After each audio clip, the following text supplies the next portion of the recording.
It's 6 p.m. on a Tuesday here in Korea. Welcome to our newscast. I'm Daniel Che. Let's start with the headlines. Who will fill the 300 seats in the next National Assembly? It's set to be determined by the Korean public on Wednesday when close to 14,000 polling stations open nationwide. It's a race against time as parties and candidates frantically reach out to as many voters as possible. And President Park Geun-hye asks citizens to cast their votes and do their part in making a new parliament that will strive to stabilize the nation and vitalize the economy. More details are surfacing about the recent group of defectors from North Korea. Another factor that makes them unique from previous groups, they are all from well-off families. With more defections expected, Seoul plans to be more cautious in announcing new cases. This year's election is now just one day away, with polling stations set to open at the crack of dawn on Wednesday. Korea's political parties have a limited amount of time to get undecided voters on their side. Kim Mo-kyun starts us off with an overview of the event and the party's slogans. Voting for the 2016 general election will begin simultaneously at 13,837 polling stations nationwide on Wednesday morning. Eligible voters will be able to cast their ballots between 6 a.m. and 6 p.m. on Election Day. The National Election Commission forecasts that the results could start coming in from as early as 10 p.m. in major districts and from midnight in closely contested areas. 300 National Assembly lawmakers will be elected based on a parallel voting system made up of 253 district representatives and 47 proportional representatives. With time running out to sway the minds of undecided voters, the leaders of Korea's political parties are making one last push. The ruling Saenuri Party is campaigning under the slogan "Work National Assembly," from a dormant National Assembly to a working National Assembly. Ruling party officials have stressed the importance of securing a majority in the assembly to successfully see out the current Park Geun-hye administration, which will end late next year. No matter how hard we try to do a better job, the Minjoo Party of Korea, which is dominated by dissidents, is dragging us down and obstructing our national development. The main opposition Minjoo Party of Korea's campaign slogan is "The problem is the economy, the answer is to vote." It has targeted up to 107 seats, saying it wants the public to hold the ruling party responsible for the sluggish economy. Are you going to vote for the party that said it would fix the economy but hasn't changed a single thing for the past 8 years? The minor opposition People's Party opted for "The problem is politics, it's now time for number 3." Led by business tycoon turned politician An Chol-soo, the party has highlighted the need for change, calling on the nation to judge both the ruling and main opposition party. The People's Party is aiming for 40 seats. To become a member of the National Assembly, there is no need to solve problems. You just have to disapprove of everything. That's why they don't care about stabilizing people's livelihoods. Given the relatively high early voting rate, the National Election Commission is forecasting a turnout in the upper 50% range, although it does depend on variables such as the weather. 42.1 million citizens are eligible to vote this year, up 4.7% from the last general election in 2012. Kim Mo-kyun, Arirang News. Campaign cards, speeches, handshakes, there's still enough time to make one last push to win voter support. We sent our political team out to trail each of the 3 parties as they made the rounds. First up, Park Ji-won on the ruling Saenuri Party. The leader of the ruling Saenuri Party spent the last day of the official campaign period in Seoul and Gyeonggi-do province, where nearly half of the nation's voters live. Kim Moo-sung's packed schedule included stops in roughly 20 districts, where he tried to drum up support for the party's candidates. In his final appeal to voters, he promoted the ruling Conservative Party's strength in 2 main areas, security and the economy.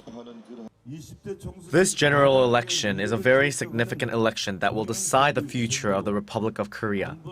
I am once again making the appeal to voters that only the Saenuri Party has the capacity to guarantee the nation's security, revive the economy, and create jobs.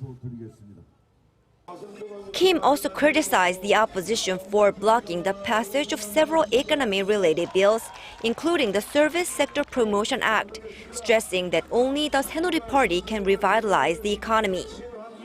The ruling party says its goal is to retain its parliamentary majority, and both the party leader and the candidates have been asking voters to help them get there, saying it is the only way for the Park Geun-hye administration to govern effectively. Park Ji-won, Arirang News. The main opposition Minjoo Party of Korea is also making its final appeal to the public. Shin Se-min shares with us how the party is positioning itself. The main opposition, Minjoo Party of Korea, ratcheted up efforts to solidify its support among voters with friendly greetings, flyers, and reminders of its position as number 2 on the ballot at campaign events across the country.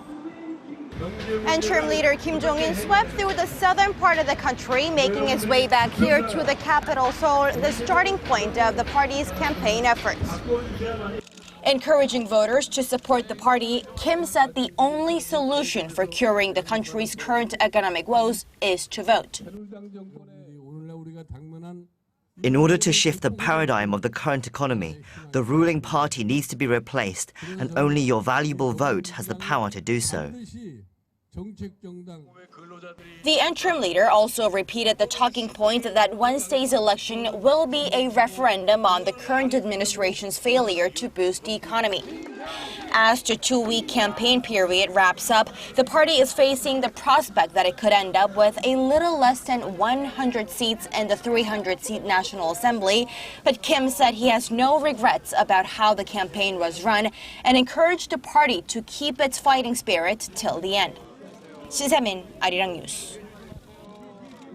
Last but not least, the newly minted People's Party. It is the latest to mix it up with the other major parties as it tries to spread its vision for a multi-party system. Kim Young-gil joins the celebrity politician and his team out on the trail. People's Party co-leader An Cheol-soo spent the day in Seoul and Gyeonggi-do province, trying to woo voters ahead of the election. He vowed to come up with real solutions for improving people's livelihoods and to change the current two-party system that dominates Korea's political landscape. If you want to change politics, change the current administration and change your lives. The People's Party is the answer. Please support us. Meanwhile, co-leader Chun Jung-bae led rallies in the city of Gwangju on the Liberals' home turf to generate support for candidates running in the area. Given the recent upswing in its popularity, the People's Party is fairly optimistic it could win up to 35 seats at this election.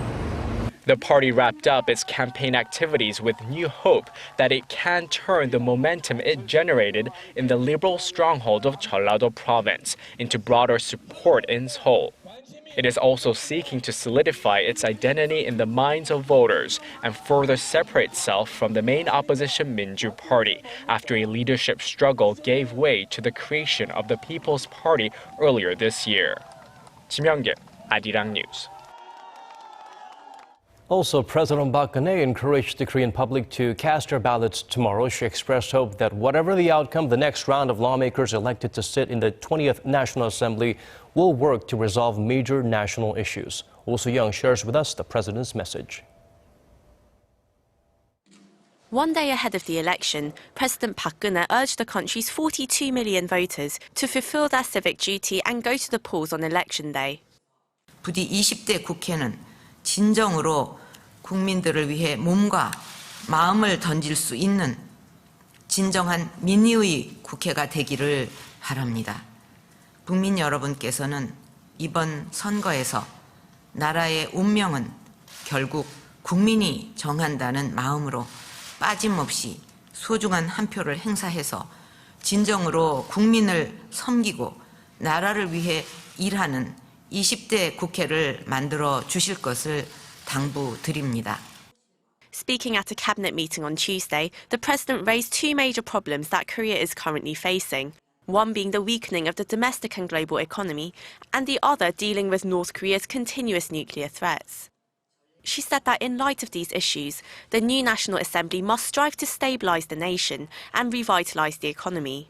She emphasized the importance of passing legislation to create new jobs and boost the economy, saying that when these bills are held up in Parliament, it's the citizens who incur the economic losses. Regarding North Korea, President Park said that its continuous threats are intended to cause disturbances in the south, as well as fracture the order of the international community. She added that Korea will firmly respond to any future provocations. President Park also appealed to the public to stand united and have faith in the government. Oh Soo-young, Arirang News. More details are emerging about the group of North Koreans who defected to South Korea last week. It appears as though all of them are from well-heeled families in Pyongyang. Connie Kim reports.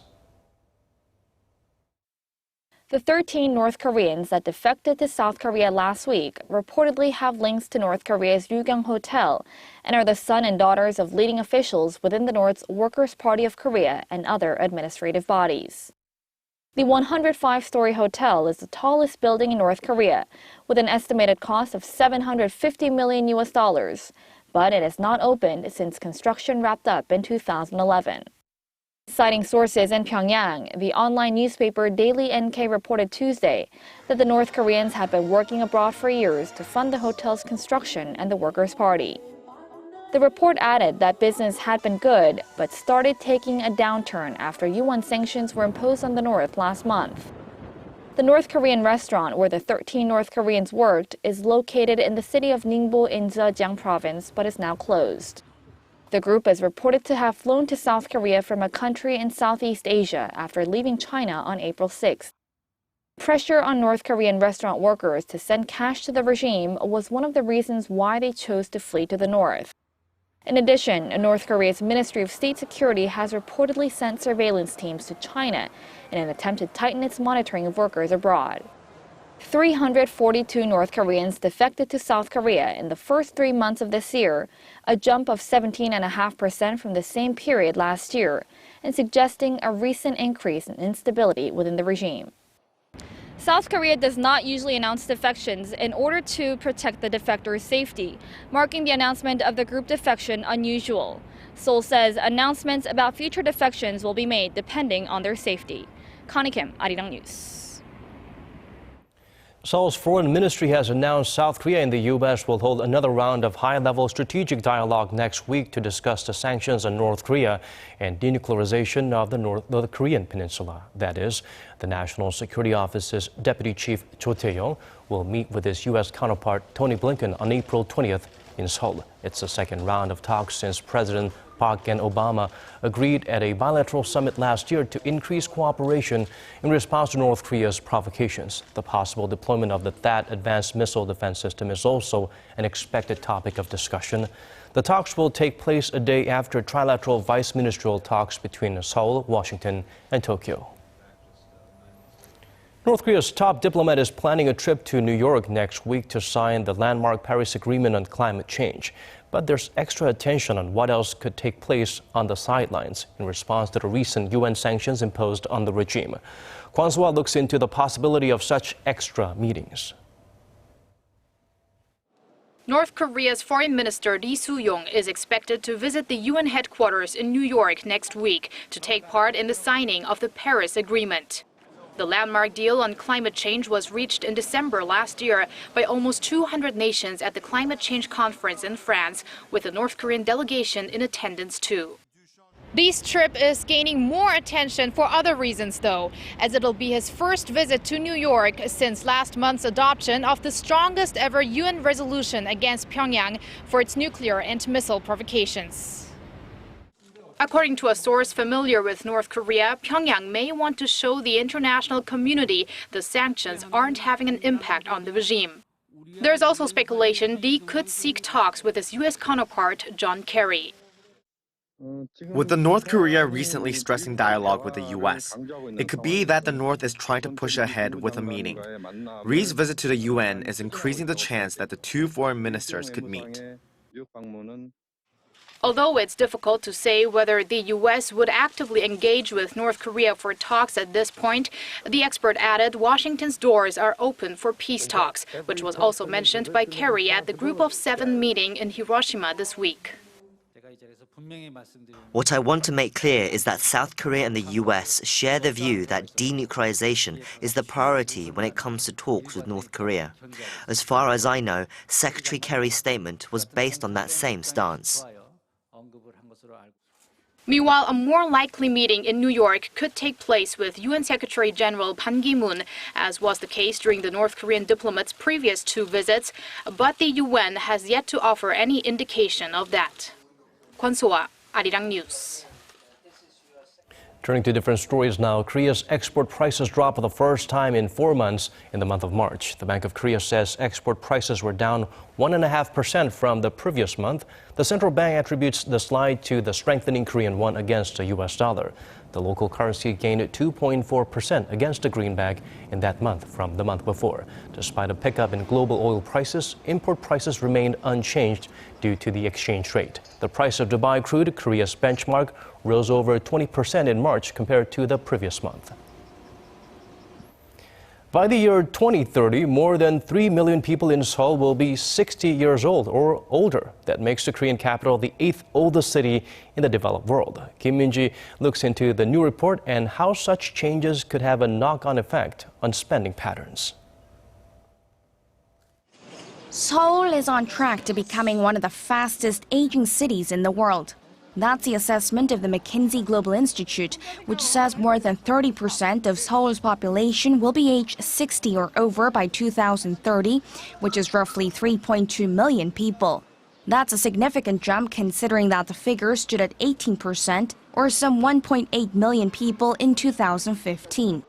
The 2030 figure puts Seoul in 8th place among cities in major economies. Topping the list will be Tokyo at 13.2 million, or 35% of its population. Osaka will be second on the list, followed by New York.